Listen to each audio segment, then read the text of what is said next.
ABC 13 Eyewitness News at 11 starts now.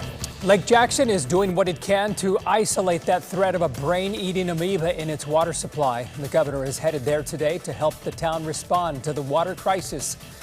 The first presidential debate is just hours away. More on what we can expect, plus how this year's debate will be much different than those in the past. Plus, another city is helping people who can't pay their bills. We're going to walk you through the application process and see whether you will qualify. Good Tuesday morning to you, everyone. I'm Art Rascone. In less than 2 hours, Governor Greg Abbott is expected to visit Lake Jackson to discuss that brain-eating amoeba discovered in the water supply there. ABC 13 reporter Courtney Fisher live now from Lake Jackson. Courtney, you talked to some residents with still some concerns even with the governor's visit. Yeah, absolutely. We've been here every day since Saturday doing the same thing, talking to people. But today we wanted to talk to them specifically about the governor's visit. And I have to say, I was surprised. Some people are excited. They want to hear from him. Others say this is a local event and they don't want that government in town. Listen. I mean, I think it's great. It's something that needs to be done. The government kind of needs to see what's going on and that sort of thing. Are you hoping to hear from the governor today? Do you want him to be here? No, because it was technically a local thing that happened.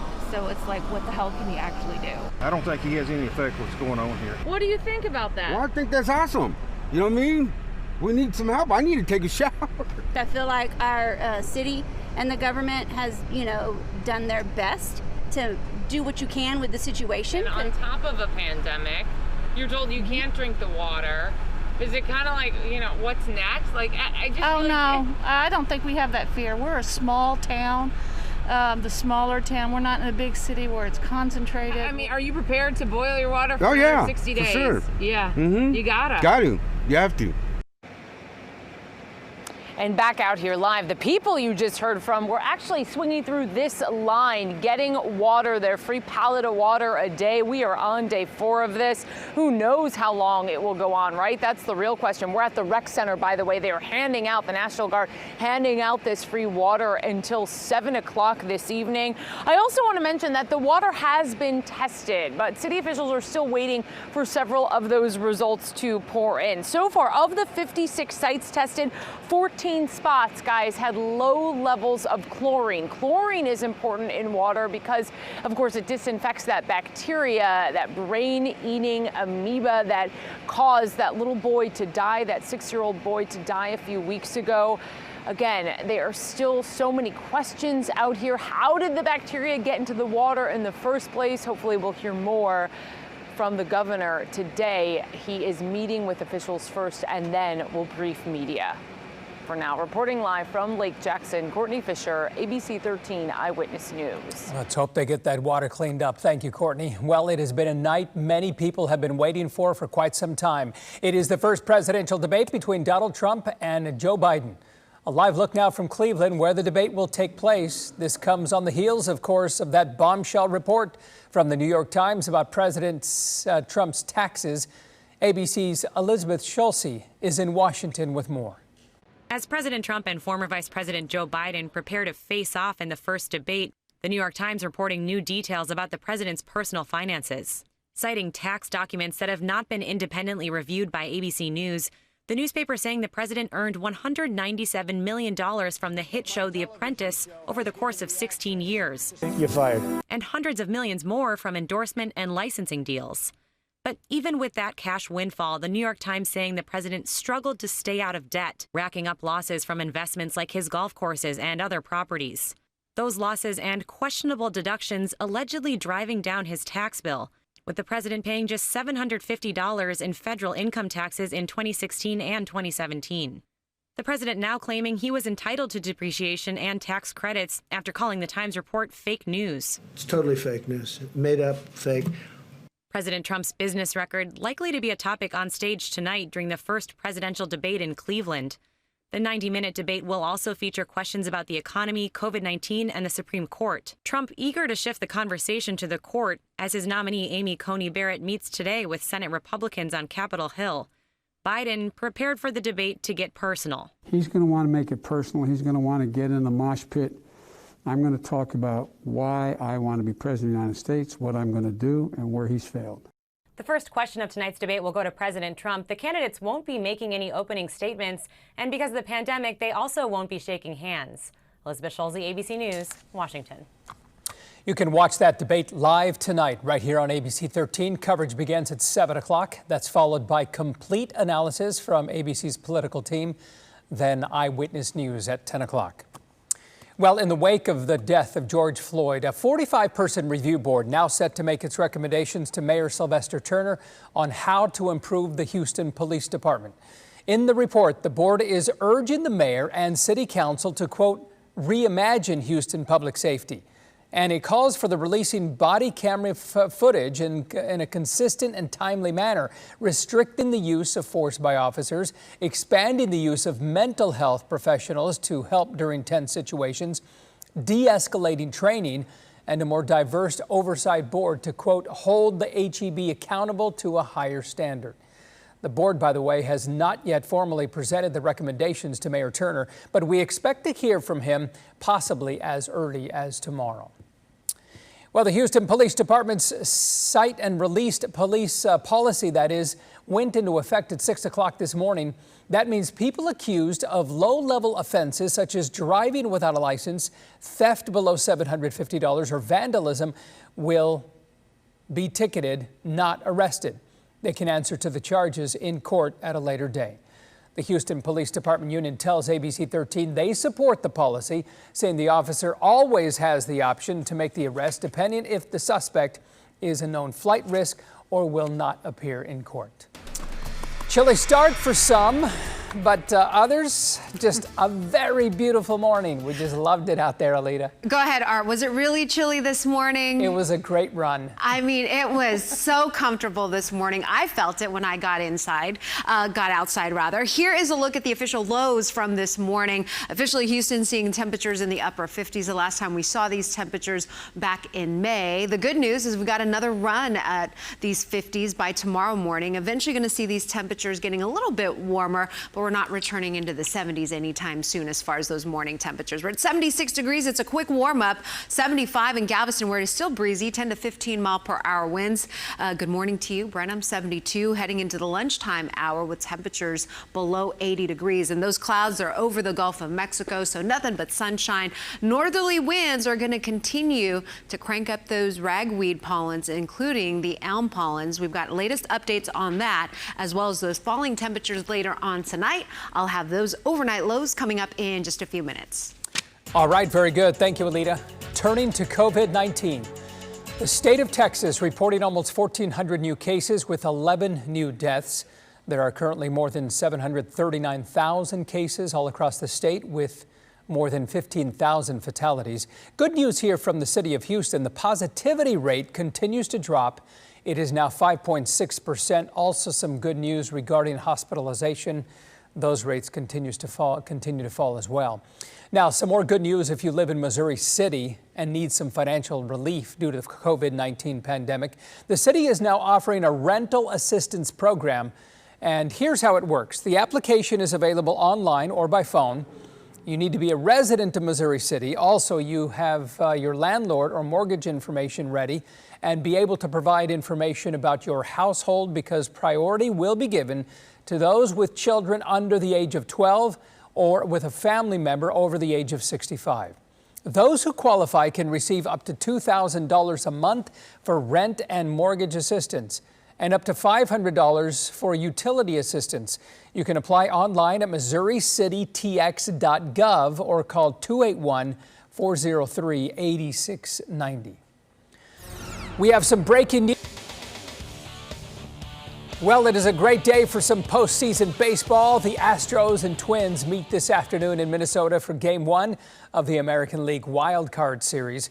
Astros pitcher Zach Greinke is taking them out, according to MLB.com. This will be the first time the two teams have met during the postseason. It's just nice to be talking about sports, isn't it? First pitch is at 1 o'clock right here on ABC 13. Tomorrow you can watch the game. Game 1 of the Marlins-Cubs series, but just because baseball will be on TV, we will still have Eyewitness News at 3 o'clock We will stream the newscast on our apps like Fire TV and Roku, as well as our mobile news app. So you can watch Eyewitness News at 3 o'clock online. But on TV, we're going to be watching the Astros. All right, parents, are you frustrated with virtual learning? You aren't the only one. Studies show that most kids just want to get back into the classroom. But you may want to think twice before emailing your child's teacher. Just ahead, the advice from a former principal on what to do before you click send. Back in a moment.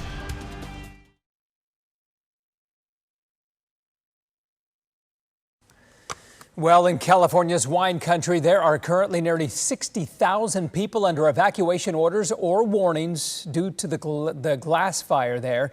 It is started on Sunday morning. That's what it's called, the glass fire. There are so many different fires burning, each with a particular name. The wildfire has scorched 11,000 acres. The blaze destroyed some wineries and vineyards, and it's threatening about 7,000 structures as well. Just one of the dozens of fires in that area. A brave group, by the way, of firefighters from across our area right here in Houston, on their way to California to help fight those fires.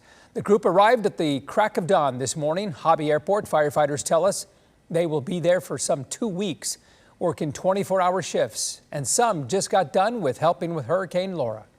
Some of us just got off out of deployment from Hurricane Laura over on the Texas-Louisiana border, so we were there for around 2 weeks. Now we're took a couple weeks off, now we're going over here to California. Our job is what we do, help those in need in times of disaster.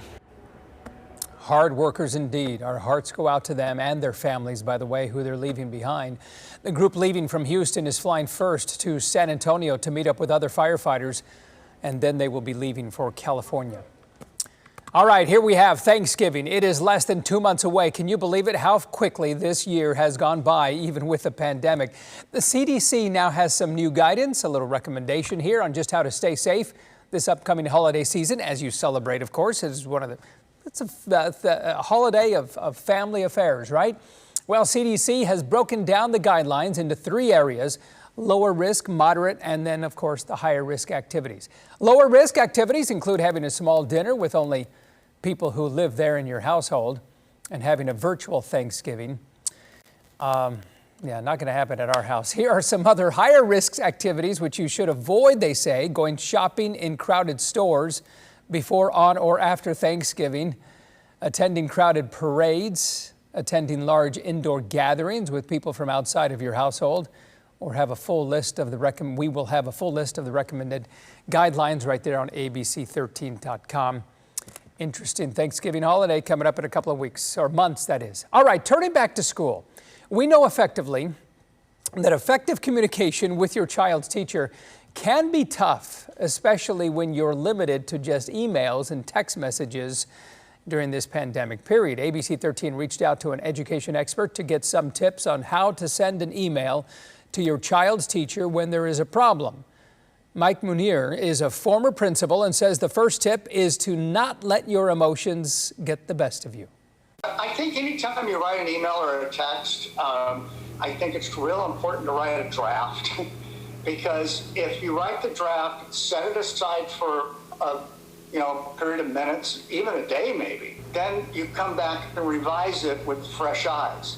The second part of that is read your letter as though you're receiving it. Another tip might be just to wait a day and then just see how it reads the next day. Sometimes people make changes when that happens. He also says try to use more statements using I rather than you because it's less accusatory. All right, let's check with Alita. Find out how her child is doing in school. Oh. In school. How about that for you? Okay.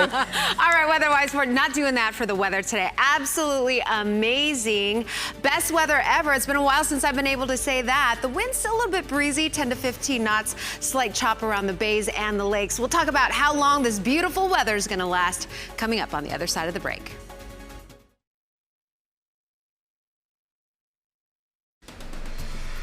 All right, welcome back. 11:20 on this Tuesday morning. Allergy sufferers beware. Unfortunately, I've got some bad news. Just checked the latest from the Houston Health Department regarding the ragweed pollens. Yesterday, they came in high behind that cool front. Unfortunately, going up today in the count of ragweed pollen, so extremely high, still looking high as well. The elm tree pollens, mold spores are in the moderate range. The good news is the air quality is good today. Unfortunately, it is going to take a hit Wednesday and Thursday as we start to see some higher levels of ozone pollution across our area. So unhealthy for sensitive groups. You're definitely going to want to limit some of that outdoor activity if that impacts you. 76 degrees right now. We started off at Bush Airport this morning right around 57 degrees. So no doubt there was this chill in the air, that refreshing fall fresh air that we've been advertising.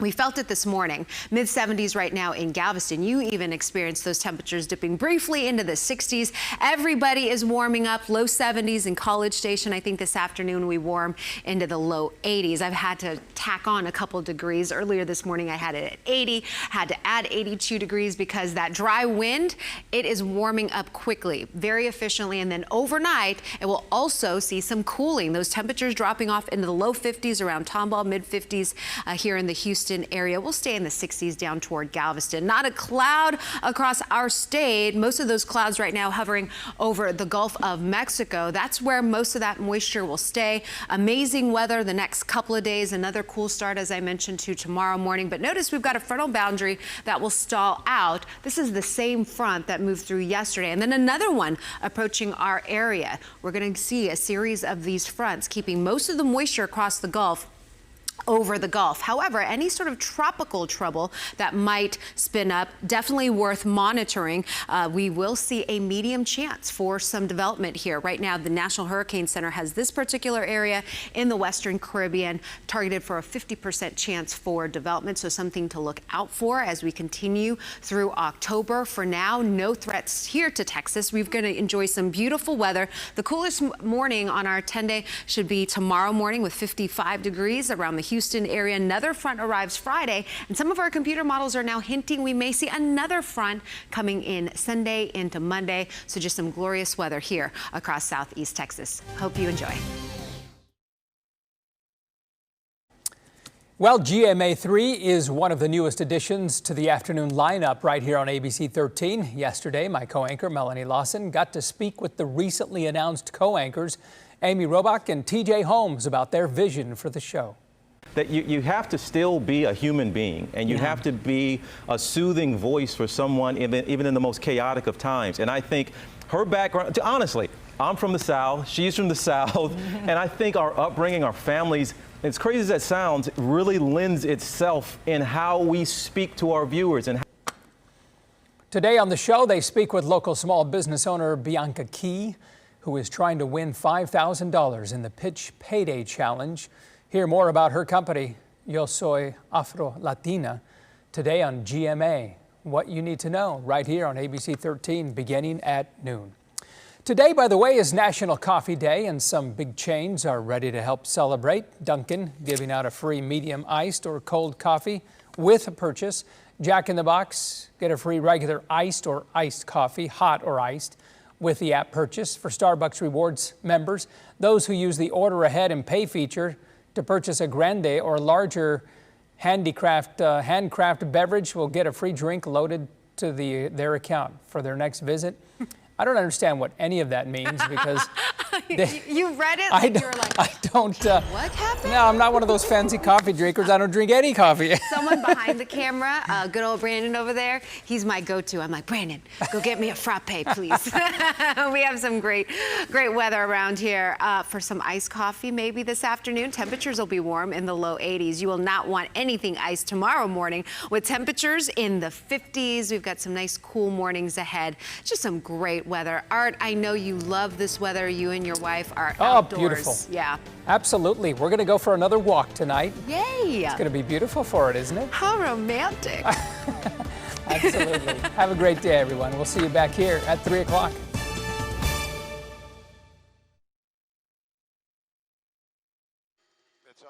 It's on the approach.